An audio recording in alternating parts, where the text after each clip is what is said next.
It turns out that reviewing a book a friend wrote is a little more tricky than just reviewing a book.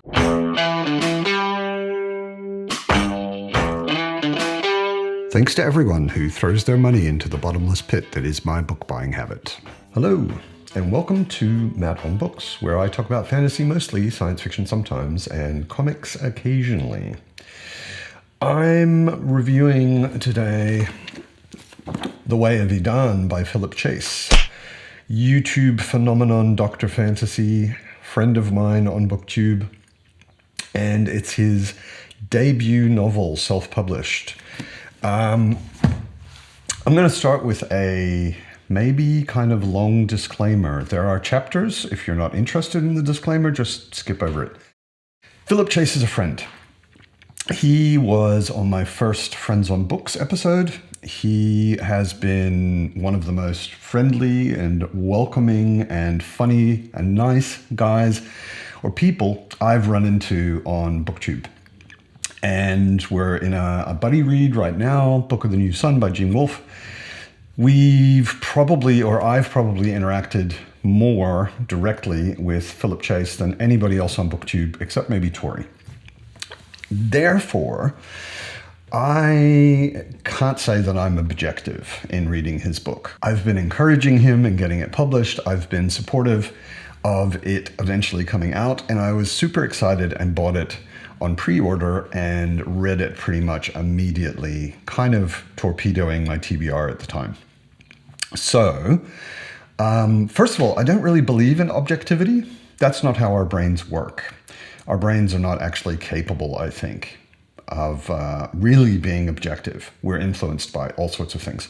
So when I read a new book by someone I don't know, I'm influenced by what I've heard about it, what friends of mine have said about it, maybe the issues in it and how they connect to current affairs or whatever.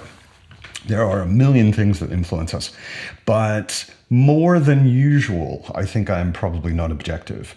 Like Jimmy Nuts said, maybe that's made me more consciously critical than I otherwise would have been, so that I'm working towards some kind of objectivity. I will include some criticisms in this. It's not only blind praise for my friend Philip Chase, but he's of a similar age to me. He's 1 year younger than I am. He has a very similar reading journey to what I have, that we both kind of started for real with fantasy with Tolkien, and that we realized it could be even better when we read Stephen Erickson. So we align in a lot of ways. We have a lot in common, at least as far as reading goes. So this is in a way a book that maybe feels a little bit like it was semi-written for me, some aspects of it, by an author who is very, in many ways, similar to myself. So I'm not being objective. I'll state that up the front. I don't think anyone can anyway 100%, but I'm even being less objective than I might otherwise have been. So, on with the review. As always with my reviews, let's start with what it's got. Many classic fantasy tropes. A small town boy driven away from home. A holy war. Reprehensible priests. Strong women. A chosen one. Coming of age. Visceral, messy fights. Cool soft magic. A quest. Sort of. Prophecy. Trolls. Dwarves. Dweorgs. One elf. Lots of exiles. And an epic final battle. So the story is basically, in a very general way, without getting into any spoilers, two different sort of parallel stories. One is a young man named Dayraven. This is maybe a slight criticism. There are a lot of funny names in here. They're funny to our modern sensibilities. Knowing Philip's education background and the things he's interested in, of course, these names are actually pulled from Old Norse, Old English, old stories. And Dayraven sounds like a silly name. And every time I read it, I thought, That's a silly name, but it is actually the translation of a name of a character in Beowulf, which is one of Philip's big focuses in what he's studied. There's also a character called Bagsack, which I had a hard time not thinking of as Ballsack. There are some other silly names. Anyway, they're all historically accurate silly names. Back to the story. Dayraven and his friend, who is a slave, Imhar, are driven out of their small village at the beginning of the book, and sent on a quest by a wise old woman to find a wise old man who could train Dayraven in magic. Dayraven, towards the beginning of the book, has a strange experience with an elf, and magic awakens in him. And the wise old woman, who is also a witch, sorceress, whatever, sends him theoretically somewhere safe to find someone who could train him in what he has, the powers that have awoken in him. He and Imhar travel alone, and a lot of it is them sort of wandering. And they run into various characters along the way. They make a big turn at one point in their journey and put aside their quest to find the wise old wizard and end up in a war. That is, in a very general sense, one part of the story. The other part of the story is there is a holy war beginning. It looks like it's probably been manipulated into beginning. There's a lot of politicking and intrigue behind the scenes. And there are some really interesting chapters, POV chapters, on or belonging to different priests who are in this huge church that is starting this war. It's not, as you might expect from someone with such a strong influence from Tolkien, it's not a simple black and white, good, bad kind of story. Obviously, the general tendency is that the holy war being started by this powerful religion is bad, and the people being crushed by it and the people defending against it are good. But there's actually a lot of nuanced character portrayal in the priests that are part of this religion. Some of them are absolute zealots and are kind of fanatically trying to do this for their belief. Others are manipulating the situation for their own gain. Others have a not so clear motivation, which may actually be good in the end. So I was actually really, really interested in the priest chapters because it gave you some differentiation. It wasn't Sauron is the personification of evil and orcs are created to be evil minions. It was a lot more nuanced than that and ended up being very interesting. And by the end, it looks like there is a very unlikely fellowship forming. So obviously, we've got a lot of the big fantasy tropes. As the book progresses and Dayraven and Imhar meet more and more people, we have a sort of a found family thing happening. Dayraven is very clearly a chosen one. There is a kind of prophecy around him. We've got a kind of good versus bad, good versus evil thing happening. There's another parallel story, which is a faraway island is ruled by a queen sorceress or a sorceress queen, and she sends her sorceress apprentice to see what she can do to help Dayraven to combat the holy war or the religion that is forming the holy war. And her name's Socorra. She's also a very cool character, nice, strong female character who seems to be very wise and seems to have a different approach to magic. To talk a little bit about the world, magic, it's a soft magic that's presented in this, and there seem to be, it's not 100% super clearly defined, but there seems to be two different kinds of magic, at least so far. There's a very nature-based magic. So the wise woman in Day Raven and Imhar's village that they flee from, she is definitely a nature kind of person. She does a lot with plants. She does a lot with animals. And it seems to be kind of a being in harmony with nature and certain kinds of sacrifice related to power and that kind of thing.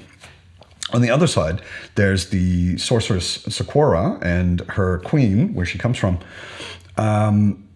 They have an almost Buddhist-sounding, not really magic system, because Buddhism doesn't really have magic exactly, but it has to do with clearing your mind, with not allowing your emotions to influence you, calming yourself to bring the power out and allow you to use it. I'm looking forward to seeing it developed more. This is a trilogy. The second and third books should also be out, I think, this year, because it's self-published, and Philip wrote all of this over an 18-year period. He has the trilogy finished, and he's self-publishing, so he can bring them out whenever he wants. So the second book will be out, I don't remember exactly when. I'll put it on the screen if I can get the info from Philip. But I'm looking forward to seeing all of this developed more. The other thing that's really interesting is that, like I said at the beginning, there's only one elf in the whole book. I assume there are more, but in the whole book, the first book anyway, there's only one. And Day Raven's contact with her, there's obviously something magical going on, which may be some kind of a third kind of magic. I'm not really sure yet, because it's not super explicitly laid out in this book. The world itself is very inspired, obviously, by Philip's background. So Norse, Old English, stories like Beowulf. There is a feeling that there are a lot of words used in the book. There are a lot of names for places and things that are very clearly related, at least, to Old Norse languages, Old English languages, other languages. He's actually invented a couple of languages that are used when people are casting magic, that are also used by some people for various reasons. They are very clearly, if you have ever heard Welsh, there's a language in the book that is very clearly inspired by Welsh. I don't speak Welsh, so I couldn't say if it's Welsh or not, but I do recognize that it feels Welsh somehow. And Philip has said that he invented a language based on Welsh, which he can speak. There are lots of bits and pieces around this world that feel very rich and I guess realistic, because they are actually based on real history, real cultures, real things that Philip has studied. So of course he brought those in as inspiration. The themes in the book, or at least the themes that I picked up on, one of the biggest ones is exile, or being in exile. Pretty much everybody in the book that features strongly into the story is in some way an exile. Day Raven and Imhar get more or less exiled from their village. They're kind of thrown out. They kind of have to flee, but they can't go back. And they spend a fair bit of time talking about that. How nice home was, what they've left behind, the uncertainty of being out in the world without having a community around them. They meet dweorgs, which are basically dwarves, and the ones they meet are exiled from their community as well, and are trying to regain some of their honor that they've lost by being exiled, that are trying to do something that their community might be proud of, even though they can't go back to their community. There are numerous other characters that are in similar situations. So exile, and then the exiles becoming a found family is a pretty big theme in the book. Obviously, a lot of the book is about a holy war. It's about the priests, the high-level priests in the church that are manipulating the situation for totally different reasons. So there's a lot about belief, about faith, belief in a god, belief in a particular religion, or a desire to not believe and not be converted to a certain faith. It's really interesting, especially, I mentioned it before, especially the priests. There are 3 primary priests where we get POV chapters from them, and they're extremely different.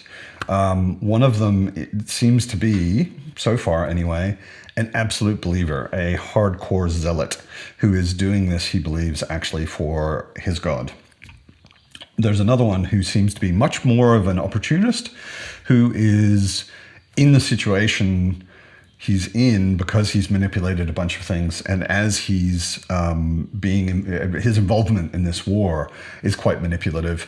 And then there's another one who's an older, wiser one who seems to be maybe motivated by something good, but it's never quite revealed.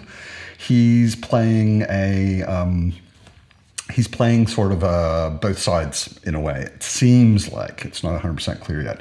So belief is a huge thing. Connected to that, especially again with these priests, but also with the king who is cooperating with the church, there's a lot about power and corruption. Yeah, power corrupts, absolute power corrupts absolutely. There's a lot of manipulating power, and of course then the motivation behind that manipulation and that use of power, and how that either leads one into a very dark hole or maybe becomes a tool for good. We'll see as the trilogy continues. And as a Buddhist myself, it was interesting to have a lot about empathy and equanimity. So empathy is just being capable of feeling what someone else is feeling. Equanimity is being calm and maybe somewhat removed or not influenced and pushed around by the external circumstances that you're in. And this plays heavily into the magic that Sakura uses and how she uses it, and just being able to feel for other people. And obviously with power and corruption, there are a number of people who seem to lack empathy completely. And there are a number of people, Day Raven is also one of them, who seem to exemplify empathy. And he, not so much equanimity, but he's meant to be learning it. And Sakura, her whole magic use is based on this equanimity, this calm, this not being moved by everything that happens around you. Really interesting. First of all, I'd like to say I'm always very forgiving of a first-time author. So this is Philip's first book. He's been working on it for a long time, but it's the first book he's actually published. With a first-time author, I always think it's fair to give them a bit of leeway. I always assume that a first-time author's book is going to be not as well written as their 3rd or 5th or 10th book. It's something like anything else that you learn over time. So, and you only really learn it by doing it and getting feedback. So, having said that, there is a lot, it felt to me like there was a lot of unnecessary writing in here, that things were sometimes a little bit over-explained or repeated without there being a reason that they really needed to be. And certainly more towards the first half of the book, it seemed like it improved. In the second half of the book, it's very adjective heavy. Some of this is taste. It's not any kind of objective criticism of writing. But I personally, I prefer sparse prose. I like Hemingway a lot. A lot of people don't. His prose is as short and sharp and sparse with no word wasted as it could possibly be. And that turns off a lot of people. I actually really like it. And at times the prose, the style felt a bit flowery. I wouldn't say purple prose. It's not like way over the top, but it just felt like it was a bit more descriptive and maybe repetitive and explanatory in places, more than it needed to be. The other thing, it's not really a criticism, it's just an observation. Who knew that mild-mannered Dr. Fantasy was so fucking bloodthirsty? Oh my God. Already in the first couple of chapters, there are some pretty gruesome deaths. I'd never expected, you never really know what a writer is going to be like until you read their writing. As a person, Philip is so calm and relaxed and gentle and nice and polite. In his book, man, there is some ugly shit. It's not really, really over the top. Like, if you can't deal with horrible blood and gore, I wouldn't say that it's necessarily that bad. But there is some pretty amazing violence in this. And I've got to say, it's not a criticism, it's actually praise. I've been in large battles. I'm not a soldier. I've never been a soldier. I used to do reenactment. A long time ago in another life, I used to dress up in full armor with a mace and a shield and go out on a field and have battles. So I've been in a 2,500 person battle. And it's a simulation. No one got seriously hurt. Certainly no one was killed. But it gives you a bit of a feeling of what it might be like to be on a battlefield in that kind of a situation. And your mind changes. Like, I became so focused on the guy over there that I was meant to get to and hit that I became unaware of the guys on my side, on either side of me. The epic final battle in this book gave me that feeling in writing. It's a pretty amazingly written battle. It feels extremely chaotic and messy and disorganized, which is exactly what they feel like. So kudos for that battle. Really, really nicely done. So as I always do, I would like to talk about the cover. Not only the cover, but the interior artwork as well. I like this cover a lot. It's sort of, I always talk about this scale between atmospheric, so just communicating an idea or a feeling about the book, or illustrative, like directly illustrating something in the book. It's an interesting mix. It's somewhere in between. It's a stained glass window, which I think is a really cool idea, considering the book is about a church starting a holy war. And it's got a woman on the cover. The woman pretty much is the elf that Dayrhaven encounters early in the book. It's not really a spoiler to say that. And it's an interesting mix putting her with the church, because of course the church is not very keen on elves and their kind of magic. Not very keen is putting it mildly. They are pretty much the opposite of what the church wants the world to be. And the combination of the churchy stained glass window and the elf is a pretty cool contrast. I like that a lot. The typography is nothing super special. It's not bad, certainly. It's just not, it's whacked on top of the image. One little criticism is that the image doesn't fit the cover. I mean, the dimensions of the cover. There's a fair bit of black at the bottom. There's even more at the top. It would have been nice if this was actually the format of the cover and it fit it a little better. Like over on this side, it's cut off. Over on this side, there's a lot of black. Some of that may just be the print-on-demand, self-publishing printing limitations. I'm not sure. The back also has more of the stained glass, but without the elf, which is also nice. I always like a considered back cover just as much as the front cover. The cover art is by Kyra Gregory, and the cover design and the map are by Jack Shepard. The map is, for me, it's a mix between an awesome design and a slight lack of consideration. So the awesome design is, it just looks like a map from a fantasy world. It has a feeling that it could be an actual map. It has a lot of atmosphere, a lot of character and personality, which communicates the world, which I think is very cool. What I don't like so much about it is it feels like maybe the designer and Philip never actually printed it out at the size it was going to be in the book. Maybe they did, maybe they decided to go with it as is, but there are things on here, and I have good eyes. I'm not young, but I have good eyes for reading.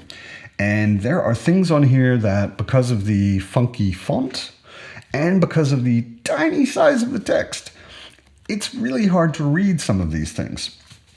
And the funky text, which does have this strong personality and this strong character, is at times very hard to read, just in general, even at larger sizes.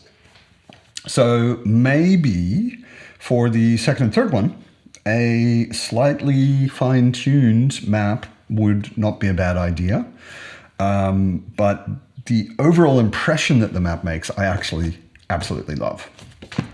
So my overall thoughts are, yes, read this book. I found it quite good. I found it very good for a first novel. And I got hooked enough that I'm really looking forward to reading the second and the third book. That for me is always the biggest factor in judging a first book of an author and a first book of a trilogy. Do I really care enough? Am I really invested enough? Am I curious enough that I want to read the rest? And yes, I absolutely do. I hope that some of the maybe slightly overly flowery language gets refined a little bit. It felt a little bit clumsy in the first half of the book. It felt like it got better in the second half. And I assume that it's going to improve over the second and the third books. And there's a lot of stuff right now in the book that is very open. Like, it's a setup book, of course, because it's the first book. I am really curious where a lot of things are going to end up going, what's going to happen to a lot of different people, how the war is going to shake out, where the priests exactly are going with their different schemes and plans. There's a lot of questions that I'm really looking forward to being answered in the second and third book. So I would recommend that you read it, and not only because Philip's a friend of mine, and not only because I really, really hope that everyone supports him as much as possible, and that this is a great success for him. Not just because of that, but because it's a good book. So, as usual, I hope you're well. I hope you're reading awesome books like The Way of Edan, and I will see you next time.